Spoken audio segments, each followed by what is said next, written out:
বিনীত অনুরোধ করছি, কেউ বেসরকারি সংস্থানে চড়া সুদে ঋণ নেবেন না। বেসরকারি সংস্থান নাম আমি করছি না, কিন্তু আপনারা জানেন আমি কোন কোন সংস্থার কথা বলছি। বাজারে বহু প্রচলিত দু তিনটে সংস্থা রয়েছে। এই সংস্থা থেকে যদি আপনারা ঋণ নেন, তাহলে এই যে ঋণের চক্র, এটা কিন্তু কোনোদিনও শেষ হবে না। এবং একটা আশ্চর্যজনক তথ্য আপনাদের দিই যে এই যারা এই নিম্ন মধ্যবিত্ত বা মধ্যবিত্ত শ্রেণীর, এই সংস্থাগুলো তাদেরকেই দেখবে ঋণ দেয়।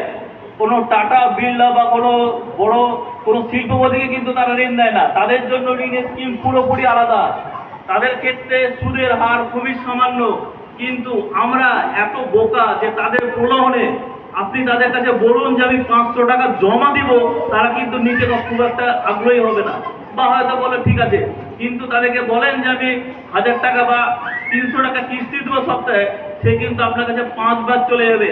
কারণ যারা এই বড় বড় শিল্পপতি রয়েছে, তাদের যে বিনিয়োগ, মানে তাদের যে টাকা, সেই টাকা আপনাদের এই নিম্ন মধ্যবিত্তদের মাঝে টাকা খাচ্ছে। অতএব আপনারা এই ব্যাপারটা খুব সচেতন হন।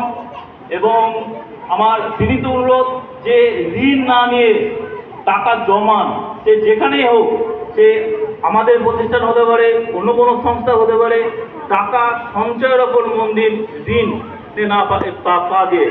আপনারা অন্যান্য রাজ্যের খবর কতটা রাখেন আমি জানি না। অন্যান্য রাজ্যে কিন্তু সুসাইড বা আমি বলে দিলাম মৃত্যুর কারণ কিন্তু এই ঋণ। এই ঋণ এমন ঋণ যে আপনি আপনার পরবর্তী প্রজন্ম পর্যন্ত মানে শেষ হয়ে যাবেন, তবুও কিন্তু এর ঋণ আপনার শোধ হবে না। এবং এই উদ্দেশ্য নিয়েই সমবায় গঠিত। যদি আজকে একটি সদস্য বেসরকারি সংস্থা থেকে ঋণ নেওয়া বন্ধ করে, তাহলে আমি ভাববো আজকে আমাদের বার্ষিক সাধারণ সভা করাতে সার্থক। দয়া করে আমার বিনীত অনুরোধ যে আপনারা সঞ্চয়ে মন দিন। ঋণ, এই ঋণ আমরাও দিতে পারি চাইলে, কিন্তু আমরা আমাদের সদস্যদের শোষণ করি না।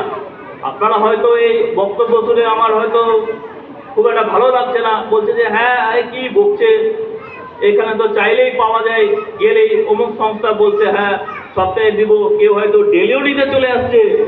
কিন্তু এটা আপনাদের পক্ষে খুব হানিকারক। এটা পুরো একটা চক্র। আপনি 3 মাসের জন্য লোন নেবেন, আবার বলবে আপনাকে 6 মাসের জন্য। আপনি যদি প্রথমে 5,000 দিয়ে শুরু করেন, আপনার